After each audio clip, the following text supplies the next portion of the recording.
Sir ನಮಸ್ತೆ. ನಮಸ್ತೆ. ಶಿವಪ್ರಸಾದ್ ಅವರೇ, ಇವತ್ತು ಅಲ್ಲಿಯ ಪರಿಸ್ಥಿತಿ ಹೇಗಿದೆ ಮತ್ತು ಅಲ್ಲಿ ಅವರ ತಂದೆ ಆಸ್ಪತ್ರೆಗೆ ದಾಖಲಾಗಿರುವ ಬಗ್ಗೆ ಒಂದಷ್ಟು ಮಾಹಿತಿಗಳು ಬಂತು. ಅದರ ಬಗ್ಗೆ ಹೆಚ್ಚಿನ ವಿವರಗಳನ್ನು ತಿಳಿಸಬಹುದಾ ಅಂತ. ಶಿವಪ್ರಸಾದ್, ಇವತ್ತಂದ್ರೆ ಬೆಳಗಿನಿಂದಲೇ ಓಕೆ. ಈಗ ಪ್ರವೀಣ್ ನಟಾರ್ ಅವರ ಮನೆಗೆ ಓಕೆ. ಸಿಕ್ಕಾಪಟ್ಟೆ ಜನ ಬರ್ತಾ ಇದ್ದಾರೆ. ಅಂದ್ರೆ ಅವರ ಅಭಿಮಾನಿಗಳಿರ್ಬೋದು, ಬಂಧುಗಳಿರ್ಬೋದು, ಜೊತೆಯಲ್ಲಿ ಪಕ್ಷದ ಕಾರ್ಯಕರ್ತರು, ಪಕ್ಷದ ನಾಯಕರು, ಹ್ಮ್. ಹೀಗೆ ಅದರ ಜೊತೆಯಲ್ಲಿ ಇನ್ನಷ್ಟು ಹೇಳ್ಬೇಕಿದ್ರೆ ಸ್ಟೇಟ್ ಲೆವೆಲ್ ಮತ್ತೆ ಇಂಟರ್ನ್ಯಾಷನಲ್ ಲೆವೆಲ್ ನ ಎಲ್ಲ ಮೀಡಿಯಾದವರು ಕೂಡ ಇವತ್ತು ಅವರ ಮನೆಗೆ ಧಾವಿಸ್ತಾ ಇದ್ದಾರೆ. ಹ್ಮ್ ಹ್ಮ್. ಸೊ ಮನೆಯಲ್ಲಿ ಒಂದು ರೀತಿಯಲ್ಲಿ ಇವತ್ತು ಜನಜಂಗುಳಿ ಅಂತಲೇ ಹೇಳ್ಬಹುದು. ಓಕೆ.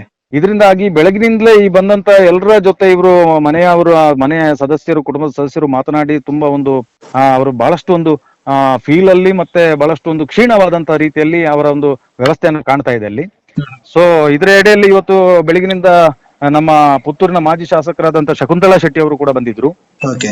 ಅದಾದ ಬಳಿಕ ನಮ್ಮ ಈಗಿನ ಶಾಸಕರಾದಂತ ಸಂಜೀವ ಮಠಂದರು ಮತ್ತೆ ಬಿಜೆಪಿ ನಾಯಕರುಗಳು ಕೂಡ ಬಂದಂತ ಸಮಯದಲ್ಲಿ ಅಲ್ಲಿಯ ಕುಟುಂಬದ ಸದಸ್ಯರು ಸ್ವಲ್ಪ ಉದ್ವೇಗಕ್ಕೊಳಪಟ್ಟು ಒಂದು ಪಕ್ಷದ ಒಂದು ನಿರ್ಲಕ್ಷ್ಯತನವನ್ನ ಅಲ್ಲಿ ಎತ್ತಿ ಹಿಡಿದಂತ ಒಂದು ಪರಿಸ್ಥಿತಿ ಕೂಡ ಕಂಡು ಬಂತು ಶಿವಪ್ರಸಾದ್.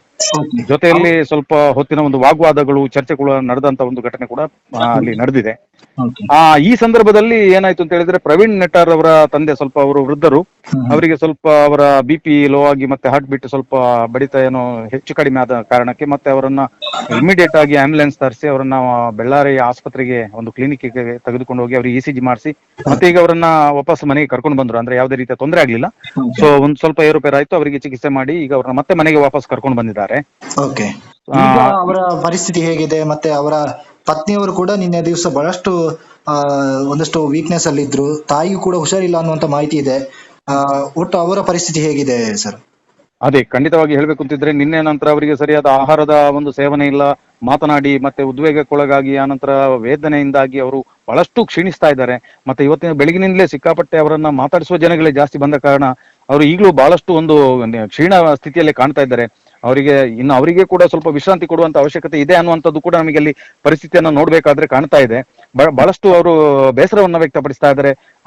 ದುಃಖ ತಪ್ತ ಆದಂತ ಕುಟುಂಬ ಇವತ್ತು ಒಂದು ಗೋಗ ರೀತಿಯ ಇದೆ. ನನಗೆ ಇನ್ನು ಯಾರಿದ್ದಾರೆ, ನಮ್ಮ ಮಗನನ್ನು ಕಳ್ಕೊಂಡಾಯ್ತು ಅನ್ನುವಂಥ ತಾಯಿ ಒಂದು ರೋದನೆ ಆದ್ರೆ, ಹೆಂಡತಿದು ಕೂಡ ಹಾಗೆ, ಅವರ ಪತ್ನಿಯವರದ್ದು ಕೂಡ ಆ ರೀತಿಯ ಒಂದು ವೇದನೆಯನ್ನ ತೋರ್ಪಡಿಸ್ತಾ ಇದ್ದಾರೆ.